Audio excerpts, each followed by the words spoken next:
And welcome back to Survivor 42 and 42. Just wrapped up Survivor Second Chances Cambodia and everything else it's called.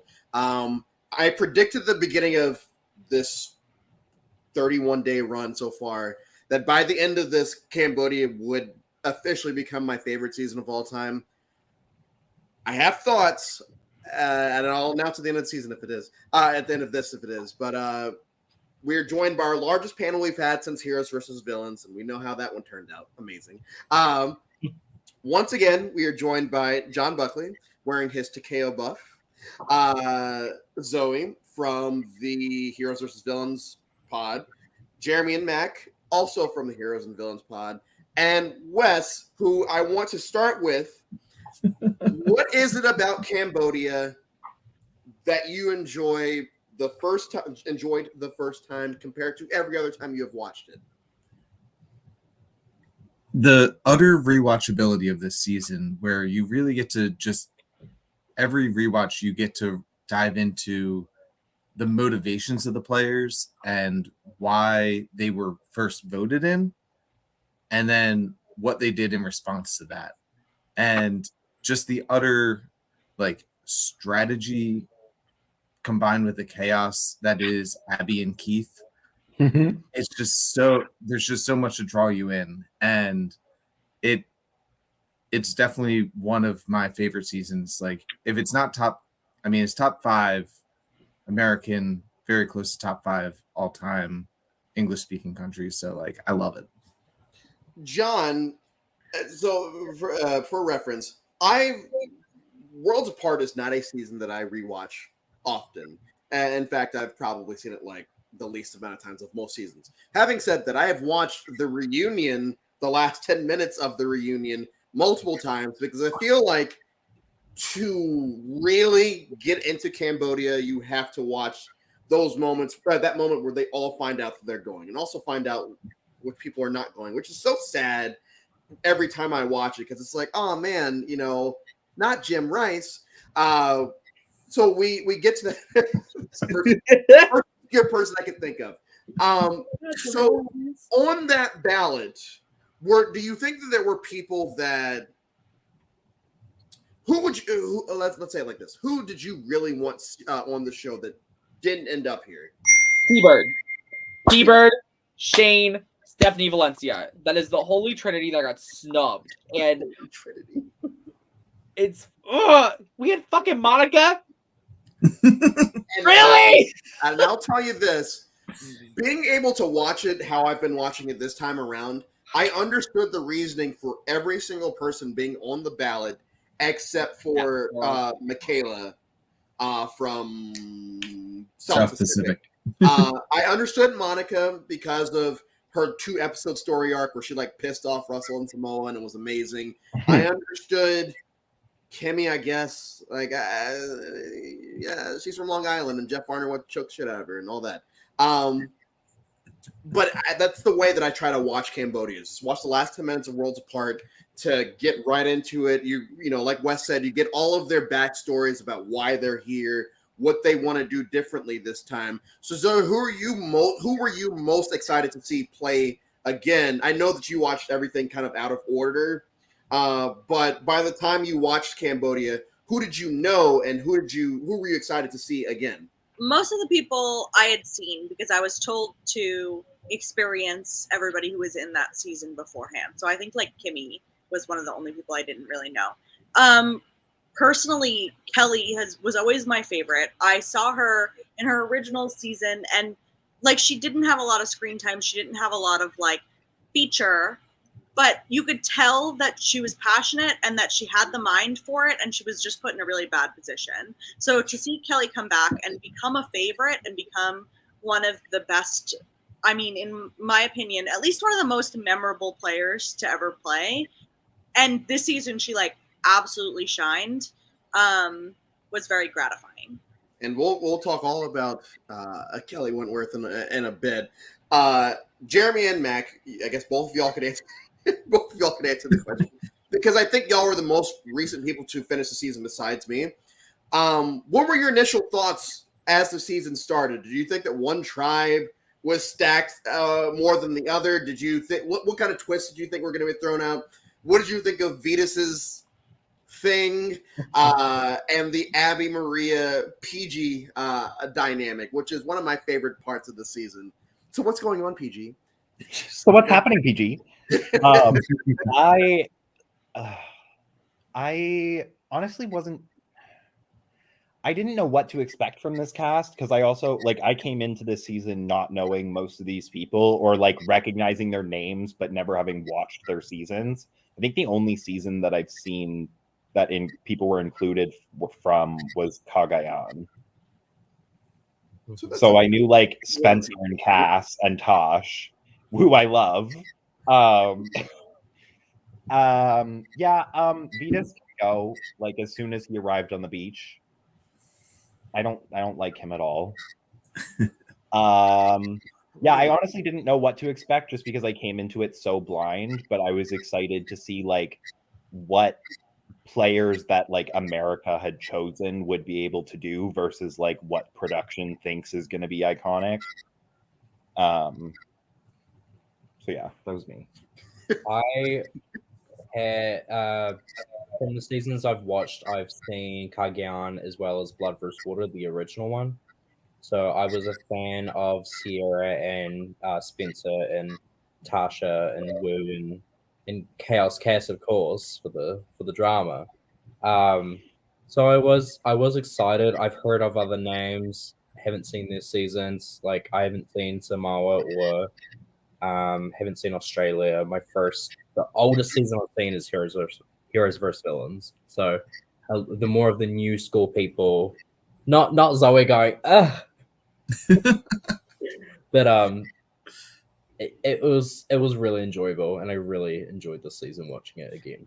And I will say, they could have definitely missed the mark with this season. I do feel like it does have some editing problems because there's a few episodes where you don't really know who's working with who, and this is a problem that the show's about to run into for the early to mid 30s. Of okay, we know we're on the internet and we're on the Reddits and we see that these people are reading the edit now. So how we're going to trick them is by just totally confusing them all of the time so that they don't know what's going on, but they also can't guess who's going to win. And that is a problem I feel that really starts with the season. I don't think that it hampers it too much because we do have these amazing characters. We have a great pre-merge where, I feel like both tribes were stacked.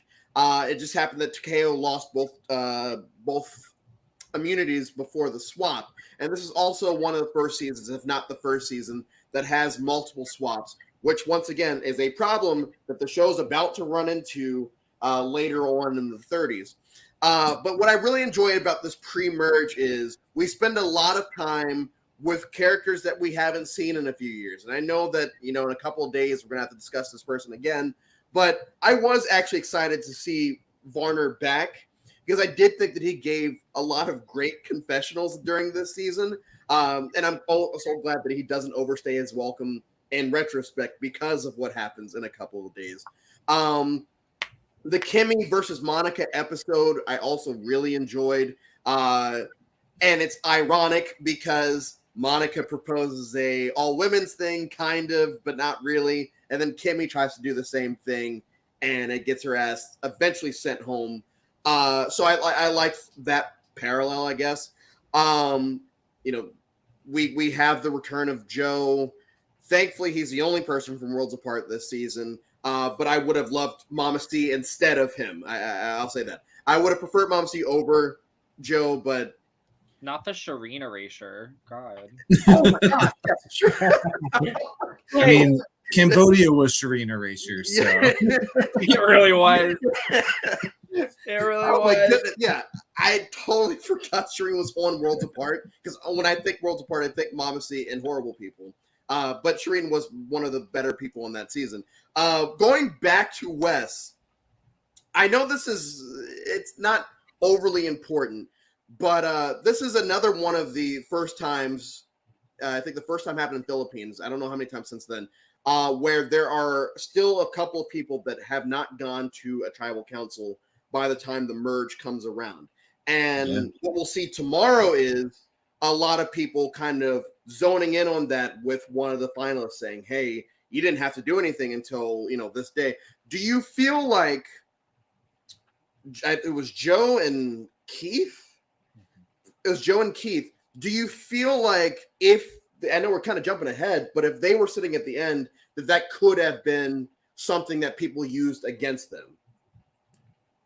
It's double-edged because that is one of the easiest targets to use early merge, especially when you look at players like Joe and Keith. Was they use their physical game to avoid their strategic social game. And I mean, Keith, again, no disrespect to either of them in terms of social game, but neither of them was really killing it on the strategic front. So, like, if they had gotten it that far, I think that if we're strictly looking at pre-merge versus merge, it's a knock, but it's not enough to discredit them depending on who they're sitting next to. John, the Terry thing happens, and it's sad because it's sad. But I wasn't excited to see Terry back, so like, it sucked the way he had to leave, but I was glad that I didn't have to deal with him and Andrew Savage at the merge. So we hit the we hit the merge, and like, God damn. I feel like somehow Pearl Island's Andrew Savage might be my favorite version of Andrew Savage, because at least then, he shows that he cares for Lil enough, even though he still votes her out. And this season, it's like, oh, I don't trust Fishbach, and I don't, I want these strong men, and that's it. That's the alliance. And it came off as very pretentious at points. But going into the merge, we have this big Bion alliance, and it seems like they're going to try to steamroll everything because they're all, it's almost old school in the fact that they're like, let's just stick with this and vote out these folks, and then we'll cannibalize each other. And there's the introduction of these voting blocks. So what did you think of the voting block strategy? This is one of the first times that it's acknowledged on screen. But what did you think of this voting block strategy? And did you feel like Jeremy, Savage, Tasha, and Fishback were at the top of that, like Sierra pointed out at that tribal council, which we'll get to? I remember when the season was airing for the first time that I was just like in awe of it, and just like how every vote you really didn't have an idea of who was gonna go where. So like it was just like really just entertaining. I remember watching like things like, I didn't get to watch the Savage Blindside live because I was at a marching band rehearsal, and my mom called me and goes, "You'll never believe how Andrew Savage went home," and I was like, "You fucking kidding me?" So I was, yeah, she was too excited. We were anti Andrew Savage in the house, but like it was just like, it's the reinvention of the game. Like that is like, this was the modern Survivor renaissance, was that strategy. So like I think that voting blocks is a lovely thing.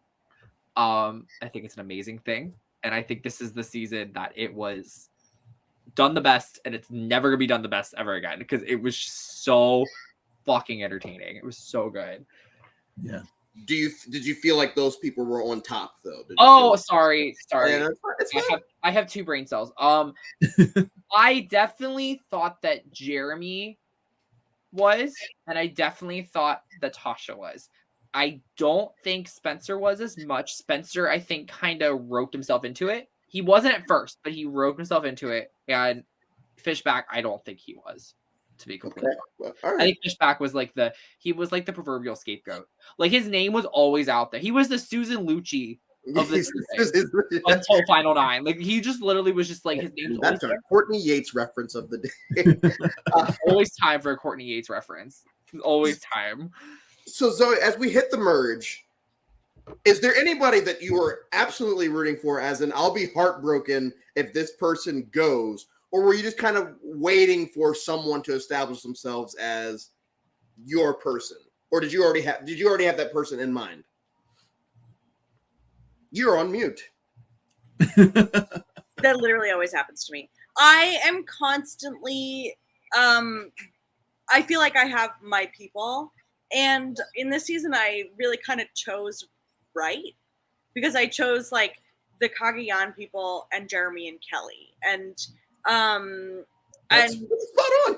yeah, kind of, yeah. So I felt like going into it that I felt very satisfied with the season, at least because I felt validated in my choices of the people I supported. Was there another part of that question? Not really. Just who were you going into the merge? Like, who was someone that you were like, you'd be heartbroken if they left? But I feel like you answered it. I feel like, so Cass goes home. Cass was one of my picks to win. I think I had Cass, Jeremy, and someone else. That was the one person I was extremely disappointed to see because in Kagayan, Cass was just one of the most memorable parts of the whole season. Like everything she said was pure gold. And so going into this season, I was like, it's Cass. But also that's the disadvantage of being on Twice is that people know your game. And I feel like she did change it up a little. Yeah. The problem is that the problem that she ran into, and that's what we're doing the merge is, she went in and immediately started getting very chaotic with a lot of the stuff she was doing. She was throwing Tasha under the bus in front of everyone. Her and Sierra are going after Savage in front of everyone. And I feel like if she had just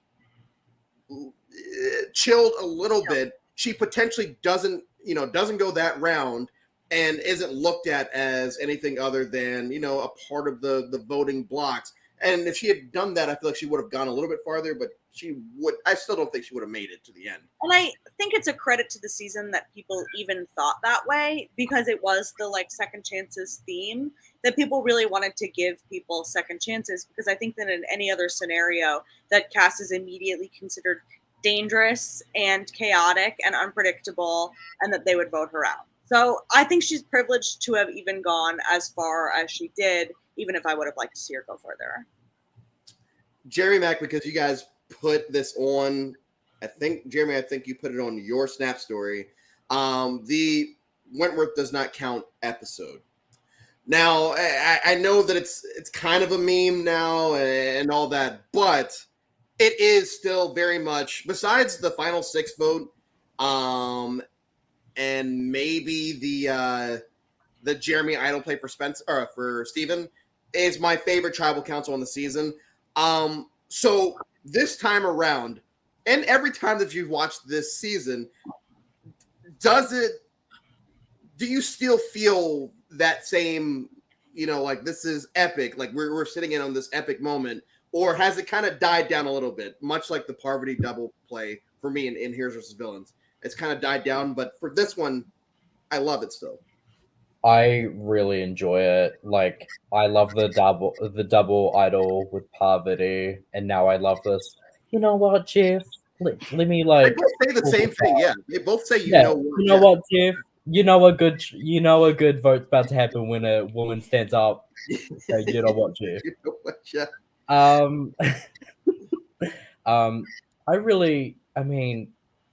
think it's one of those good tribals that, like, for me, it'll never lose that shine. It's just so sad. As like Wentworth does not count. Wentworth does not count. Also, the whole time, everyone is just gobsmacked, and she's sitting there smiling. Because I mean, she could have been second juror and not really accomplished much. Like, the legend of Kelly Wentworth happens because of this. Yeah. Mm-hmm. I think even if she finds the idol of that challenge and doesn't play it correctly, she probably still is just Kelly Wentworth who got a second chance and did all right. Like, this is what I love about Cambodia is that everyone is really fighting for their second chance. And like Heroes vs. Villains, it's kind of like celebrating some of the best of the some stars. Kind of like the most heroic heroes and the most villainous villains. And this is more villains. Sure, Jan. This is more just like, these are people who love Survivor, whether they were old school or new school, that have been brought back for one reason or another, and it was just so good. It was like she was on the bottom and she would have gone home, and to negate that many votes is just great. Like the episode before, they were splitting votes. The episode after, they're like, we can't have another Wentworth. Let's split the votes. It was great. Well, and the crazy thing is that at this point in Survivor history, splitting the votes is just like a thing that everyone does. That's just voting strategy, basically, at this point. And so watching it this time, I'm trying to zone in on why these people are not doing this. And Wes, if you could remember, what was the reasoning behind them not splitting the vote? So this was kind of like the early stages of the voting block. Like you look at a few different AMAs and there just wasn't enough trust to split it where they could just jump onto the Witch's Coven target and go. So, I mean, credit where credit's due. This is probably Joe's best strategy move ever. He leaks the plan to Wentworth and puts himself in a stronger position with pretty much no blood on his hands. But it's still so weird looking back, being like, it was 9-3. Like, you could split it 3 ways and still come out on top. And my favorite moment is, and obviously, once again, I'm very biased because I'm not the biggest Savage fan, but it's so cathartic seeing his name come up. It's like, yes, let's go. Get him the fuck out of here so we can move on. And so when that first Savage comes up and her and Sierra and Abby are all high-fiving and the last Savage comes through, it's like, yes, I feel like every single time I've been through a moment. I've been through an experience. I've been through I'm John Buckley's mom. I'm going to text him exactly who got voted out, but not tell him how it happened. Also, another thing to add about this too, the spoiler side of the community, if I remember this correctly, the entire boot list for the season was correct, except they had Savage and Fishback flipped. So everybody thought that Fishback was getting idled out. And then when Savage's name came out, apparently the entire spoiler community literally had a meltdown because nobody knew that was coming. The feelings were just so hurt. That's what they get for being a spoiler community. Literally, yeah. I read that. Like, I like to go back after the seasons are done and read like the spoiler stuff because I always think it's really interesting. Everyone was like lost their shit over it. It was so funny. So before we move to the Witch's Coven alliance, because I do want to talk about them a little bit. Obviously, Abby saying you made it to the jury and Savage flipping her off. Abby, and I talked about this in my Philippines episode, Abby has grown on me a lot over the years. This was the season when I initially watched it, like, made me realize, okay, she's not that bad. She really is just blunt, a little bit on the like crazy side at least. But I feel like in this season, because she's an underdog, you almost were like, yeah, I get Abby. I would be friends with Abby. I just wouldn't piss her off. But Abby was one of these many people that we keep talking about that like really redeemed themselves as far as characters or game players or however they wanted to be remembered. I feel like they, for the most part, redeemed themselves this season. Now, Terry didn't get a chance. Andrew probably got worse. But people like Jeremy, who had to play his first time on a season full of Looney Tunes, and he couldn't do anything. And even says at the reunion for San Juan del Sur, the reason that I don't like working with people like Keith, because people like Keith, you never know what they're thinking because they're not strategic. Which is why one of the many reasons Jeremy goes home early in merge at San Juan del Sur, as compared to now where people are looking for other strategic players to play with in this season. And I think that's one of the many things that helps him along the way. But John Buckley, Witch's Coven, a very underrated alliance. I think mainly because they're only really around for 2 or 3 episodes. But from where I'm sitting, I've always looked at Sierra as the actual leader of the alliance. I know that Kelly gets the not necessarily the edit to make her look like a leader, but I feel like when people think of the Witches Coven, they think of Kelly Wentworth. So what were some things about that Witches Coven that you really enjoyed in their 3-episode story arc that they had this season? I loved how Sierra just acted like such a fucking brat. And like I couldn't be mad at her for doing it. Like usually like I hate when people act like that, but literally she act like that and I'm like, honestly, sis, pop off. Cause like I just thought it was so underdog. And at that point it was like Abby will tell anyone how it is. Sierra doesn't give a shit what you have to say. And Kelly's just whipping idols out of her asshole at this point. So like it truly, they felt like, yeah, we're basically like, yeah, we're at the bottom. Try us. Do something. And like it just kind of almost had like this, like, we've got nothing else to lose attitude. And I think that's why it was so entertaining to watch, because they truly had nothing else to lose at that point. And, you know, the next couple of episodes, people, instead of trying to get rid of them, they're just the decoys, and everyone's actually trying to use them in their votes, which is a testament to some type of social game, because I feel like if they had just totally burned bridges, people would have actually just tried to vote them out again. In fact, the round that Sierra goes home, she isn't even the main target in that episode. So I think that is a testament to, you know, this is not one of the highly looked upon female alliances, but I do feel like there is merit with what they are able to accomplish in the season. I do feel like the right person survived the longest of the three, because Sierra was always going to be looked at as too strategic. She would have gotten taken out first. I feel like Abby, they locked in on the fact that Abby might be drugged to the end as a goat. We might need to get rid of her. It's the Cerie Courtney thing in Panama, where it's like, hey, let's get rid of this person because that's taking up the spot at the end. And so I feel like Kelly was the right person to survive the longest of those three. So Zoe, we're also introduced to the steal a vote advantage this season. And this, once again, one of the first signs that they're ready to start going very advantage heavy into the 30s. So are you a fan of the steal a vote, first of all, but thoughts on advantages? And do you think that we can blame Cambodia as this jumping off point to, well, now everyone has like 6 advantages and let's just see who has the most at the end?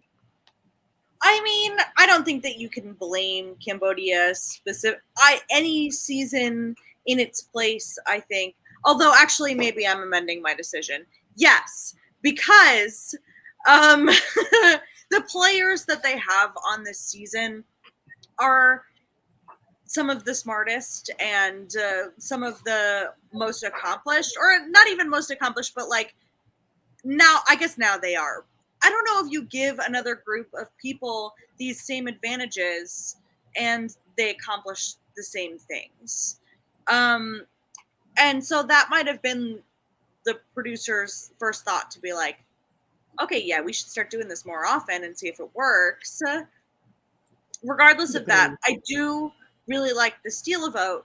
However, I think that it at a point becomes overpowered. When does the steal a vote go inactive? 5 or 6. That's too late. That's crazy. But also, yes, props to you if you've managed to keep a steal a vote. Well, and the problem with this season is everyone knows that Steven has something. They don't know what it is, but the issue that he's going to run into is people are going to start putting his name out even more because they know he has his advantage. So there's almost no way that he is able to play it or save it that long, because he's going to have to play it at some point to like just get it off of him, like, you know, just to and it just so happens that that's the episode that he goes is when he plays the steal a vote. Mac, what was your opinion on Steven this season? I know you said you started with Heroes versus Villains, so you didn't have the Tocantins story going into it, but what did you think of Steven this time around? I did not watch Tocantins, so I went into the season not knowing who he is, understanding that he's like the duo with JT, And he's like, I lost to JT. And I'm like, you lost to JT? Looks at Heroes vs. Villains. You can't be that great. He was very emotional. And sometimes Abby would be just like, get over it or something. And it'll just make me laugh. And I'm like, sometimes I felt bad for him. Sometimes I didn't. I did enjoy him overall. Okay, so and I like Steven this season. I prefer him in Token Jeans, but out of everybody on this season, I do feel like maybe Jeremy, he was the most genuine with this second chance as far as this is where I screwed up my first time around, and it has actually haunted me for a long time. Because at this point in Survivor history, he's doing know-it-alls with Rob on RHAP, and he's seen a lot of Survivors since his time on the show, and I feel like him being casted to this, he felt like maybe like an obligation of, okay, where did I met? Like, I actually have to prove that, one, I know it all, but two, that I actually have learned from my mistakes. And so all these moments where he is crying and he's talking about how he just doesn't want to get beaten by the Golden Boy again. Well, one, I think that JT is way better than Joe is. So, like, yeah. I don't feel like you have to run into, you don't feel like you don't have that big of a problem with, Steven. You should focus on the other Golden Boy being Jeremy or Spencer.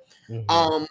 But I really felt for him in those moments because it's like, yeah, this has clearly been eating away at him for years now. And yes, he doesn't, place-wise, he doesn't finish as well as he did the first time. And yes, every time he tried to get rid of Joe, it didn't work. But I do feel like I don't know. I've never watched an interview with him where he talked a lot about the season, but I would feel like he would have felt accomplished because he was looked at as someone that was doing a lot, whether that's good or bad. He was looked at as someone that was playing the game very hard, and that ultimately leads to him going before Joe, who's not doing anything. Wes, this is also the second season of Joe, the season that Probst just declares his love for him at the reunion, calls him delicious, in fact.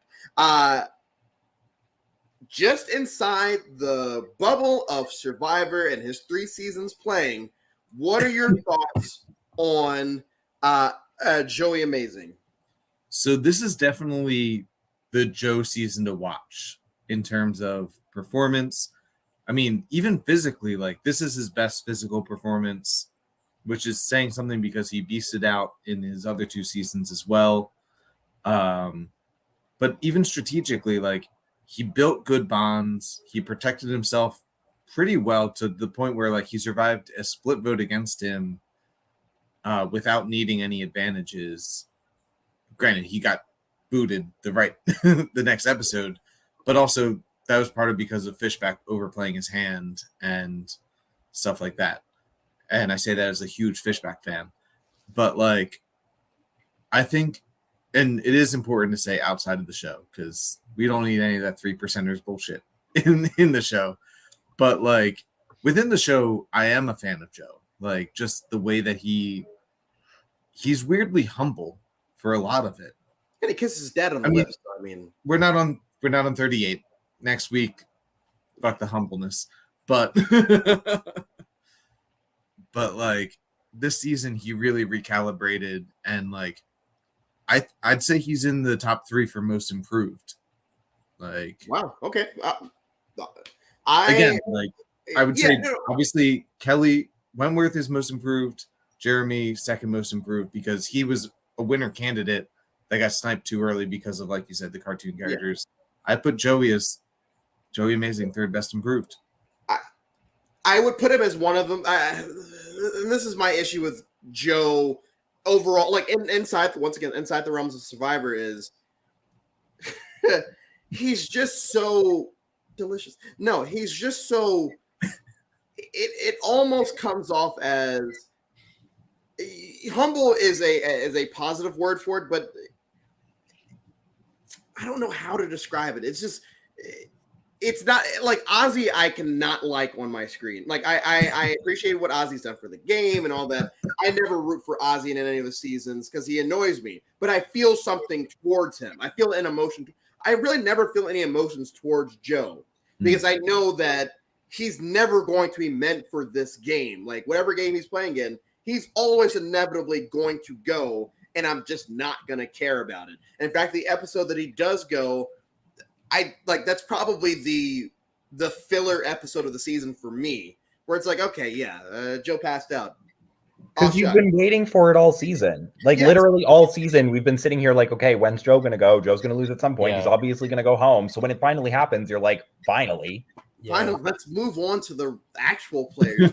I will say, though, my favorite Joe moment from the season, it's just a throwaway scene. They're in the camp, and Abby goes, "You should let me win immunity." And he goes, no.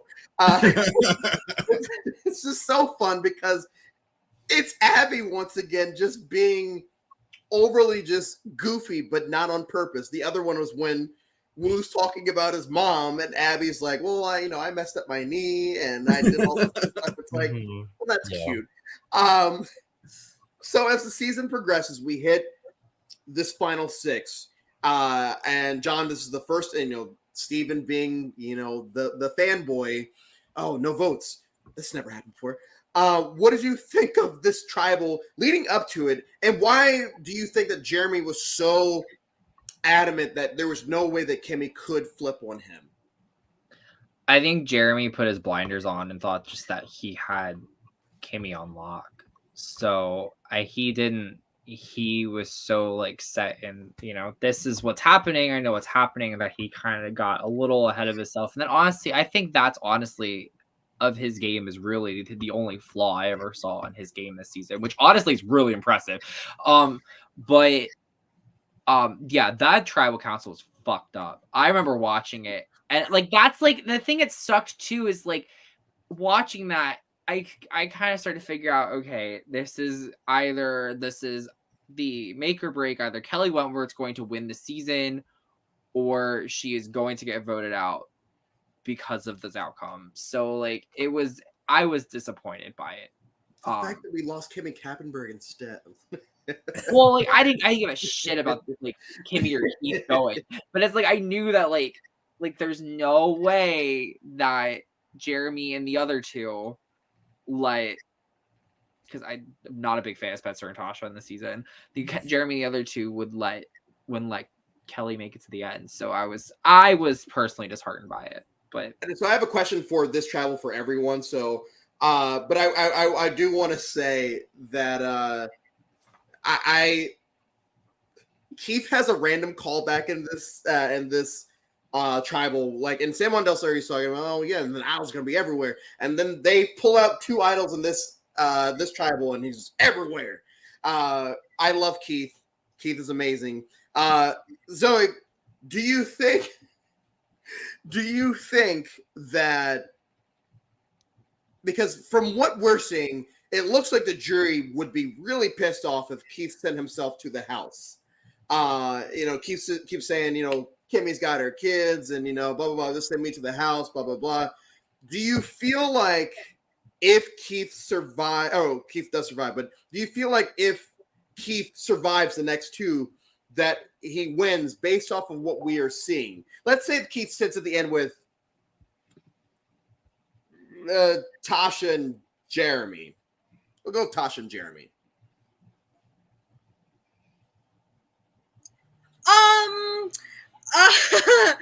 Okay, so Keith is one of my favorite people I've ever watched play, solely because he brings like early Survivor energy to late Survivor game, like in terms of like not really thinking about strategy that much and thinking about people more than that.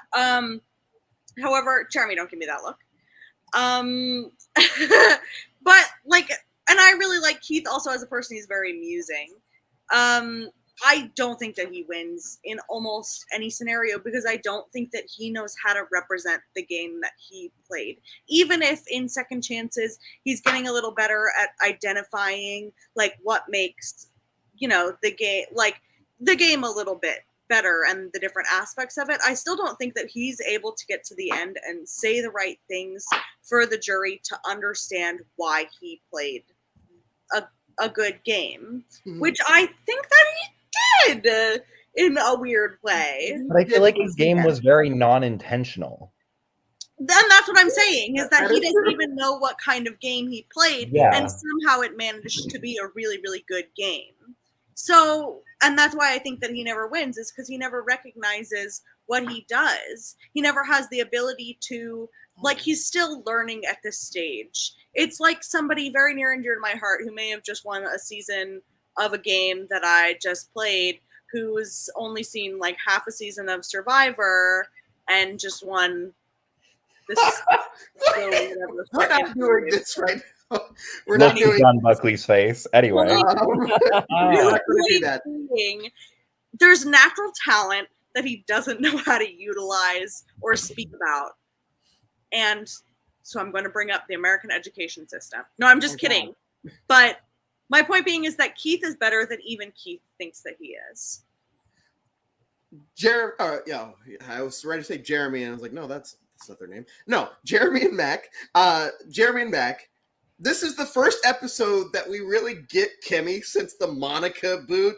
Like, knowing full well everything that happens in this season, because I've watched it so many times, I always forget that Kimmy exists after the Monica episode. Like, she just totally just goes invisible. So what did you think of Kimmy's move here? And obviously, you know, we all think that it would have worked out if this, that, or the other had happened. But do you think that this would have been a big enough move in this big moves era that we are entering in to have potentially garnered some jury votes? Can you remind me what tribal this is again? It's the final six where she tries to flip on Jeremy and Tasha and Spencer and gets sussed out.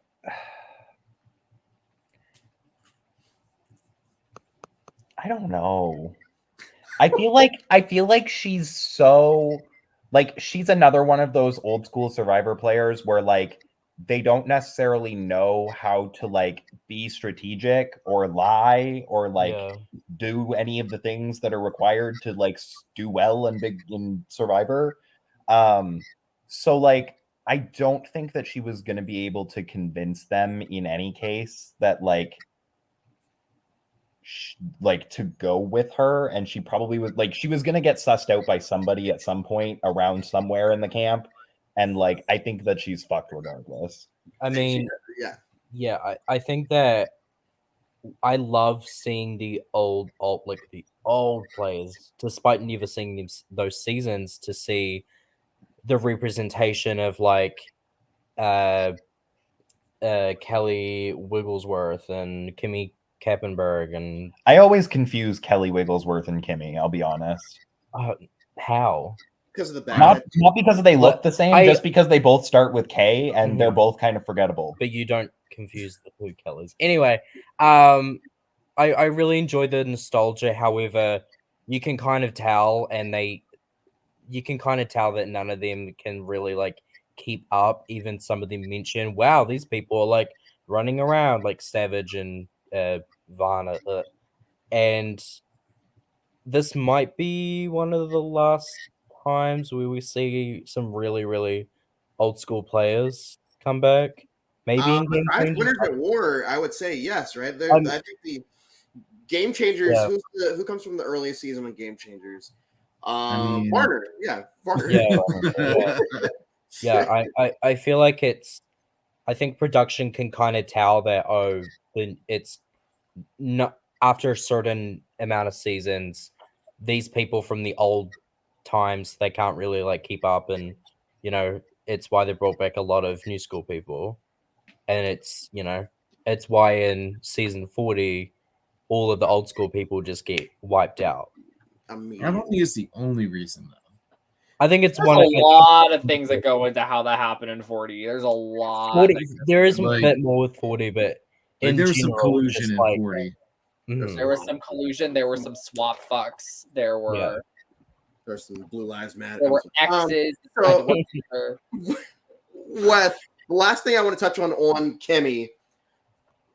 if she makes this move earlier, do you think that she could have made this move earlier? Because Final Six is the problem with Final Six is, you know, you don't have that extra vote to swing. So, and I do like her thought of, okay, I'll just get my alliance of 4 to split their votes, and then I don't, and we go out, you know, we go get them that way. But do you think that it was possible for her to do it at 7 with Abby still there, and they go after someone, or even earlier? Or do you think that she kind of caught on to the fact that I'm going to lose too late in the game? So, I mean, when you're counting on Abby, you've waited too long, to put it as simple as possible. Like, it's doable. And if she managed to get to the end with, say, like Abby and Keith, she'd win. I mean, Keith might have some pull. Keith might have some pull. But I can't think of another permutation where she wins, even with that move at 7. Like, she would need to, like, literally win immunity and spearhead Wentworth and Jeremy going out to have a chance. Again, not impossible. There's a lot of contingencies, but she would have to make that move at like 9, honestly, to really have that path to win. At that point, all the big people are still going after each other. I think that she I think 7 would have been the perfect time to do that, because you think in the context of this game, Wentworth and Abby have like gone through it. They had been working together.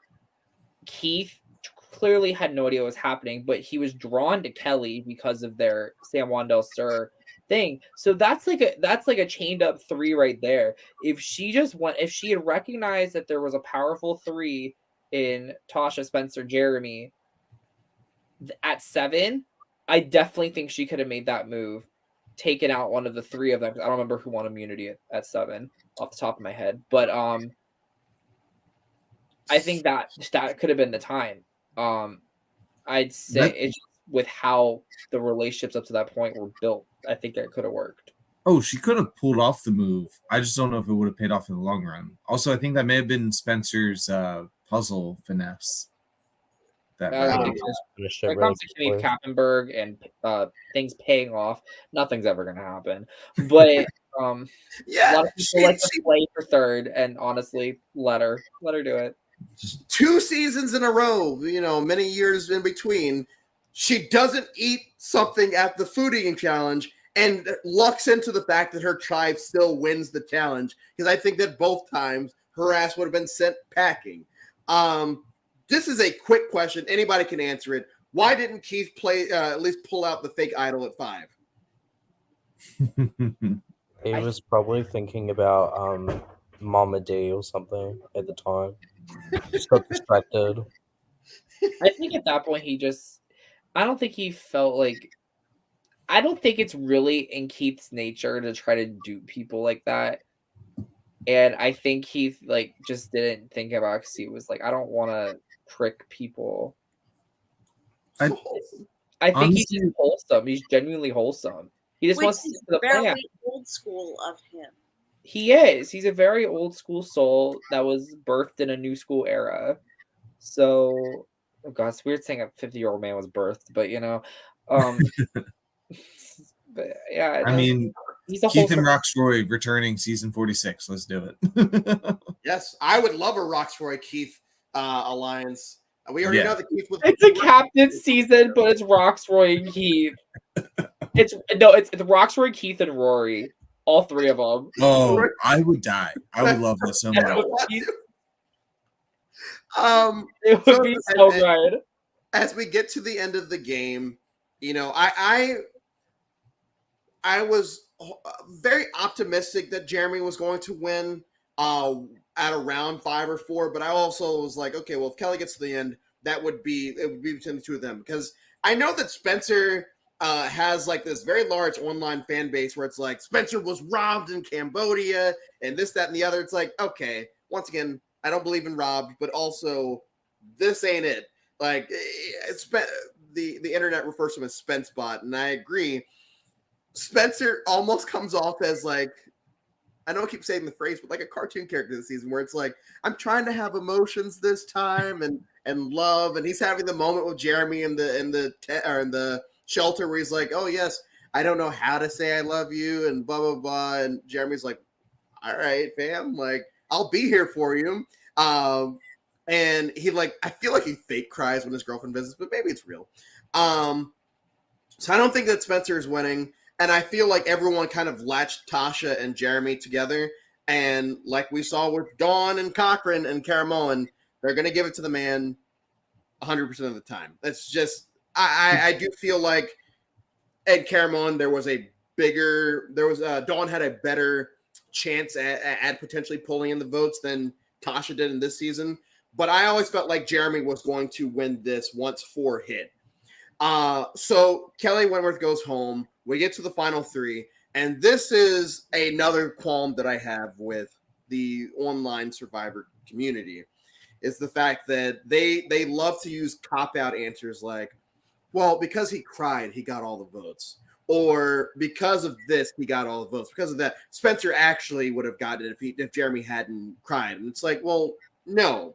Because in Cagayan, Wu cries about his mom. Like, he talks a lot about emotions in a season where the jury is very clearly pissed off at the other person, and they still give that other person the win because them as a jury decided this is what we care about here. So I hate this mentality that a lot of fans have where if a person cries, they're automatically going to win, because there have been a lot of people that have cried at final tribal councils. Twyla, I'll put Twyla up there. People like Ty, I feel like there's a lot of people that have cried and not gotten the votes. So I hate this thing where it's like Jeremy wouldn't have won if his wife wasn't pregnant or whatever. But Jeremy ends up sweeping. Show of hands, would y'all have voted for Jeremy this season?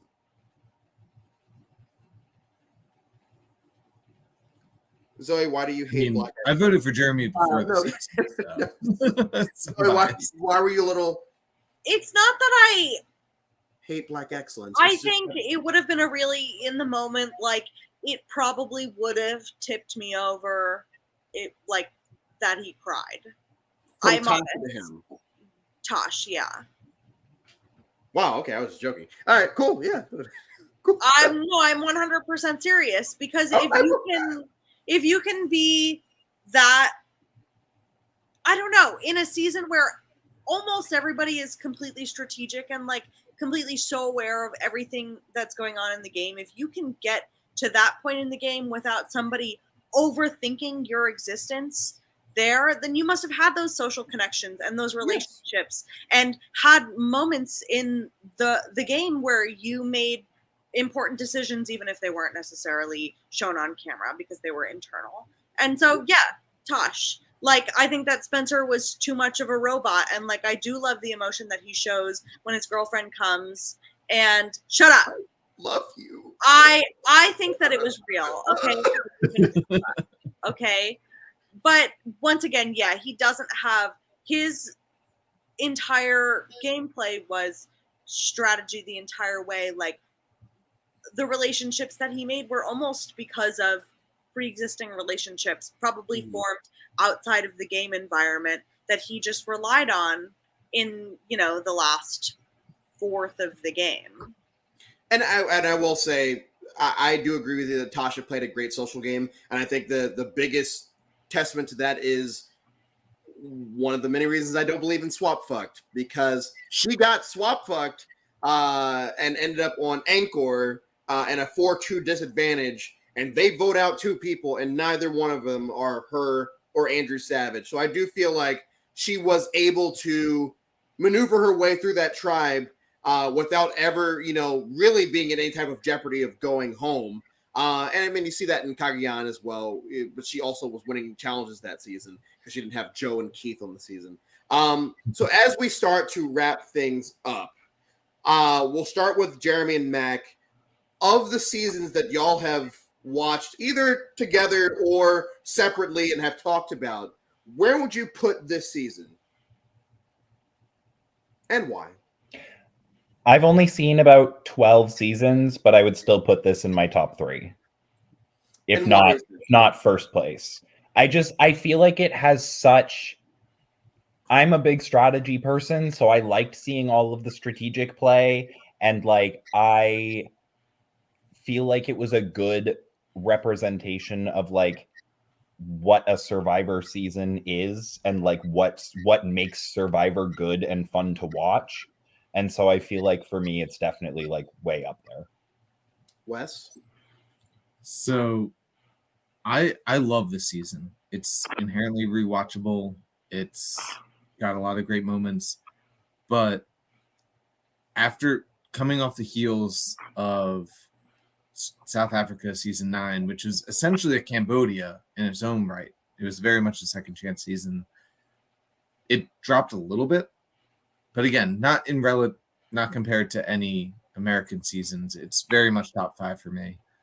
But like, just I feel like there's a few things in there where if they had focused on a little bit of character, it would be the pinnacle of Survivor. Zoe?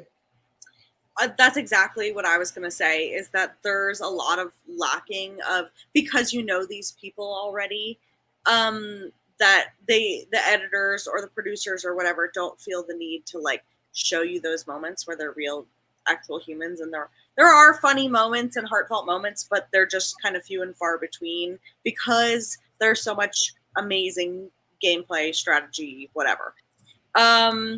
So, and I watched Survivor for heartfelt moments. So it's in my top 5 probably, because you can't deny that it's an incredible season. But yeah. I need more love to like the fact that like, and I know it was supposed to be a surprise that in Final Tribal, like Jeremy talks about the pregnancy and stuff, but like they show him like really struggling like one time. They could have like, I don't know, been like, I'm missing my family back home like more than once. I'm so positive he said that like at least 3 times throughout. On the flip side, we had Fishback crying 17 times, and we could have had that cut down to like 4. Truly, like you could show Jeremy being like, my wife, but like, My sweet Val. You really saw that one time, I think like top 8. Yeah. In which he Right was around the family like, visit. you don't even know what I've left behind or whatever. And but like that could have been, I feel like his win was well deserved in gameplay and in heart, but I just feel like they could have put so much more story into this season. John Buckley. This is exactly my number 5 season for literally everything that Zoe just said. Yeah. It's like, it's my second favorite season of the 30s. It's just like, it's my second favorite full returnee season. So like it's a lot of things that if there were more personable moments, I would be down for it being like higher, but like it's no micro for me. It's no Pearl Island, it's no heroes versus villains, and it's no David versus Goliath. Yeah. But it's a good number 5.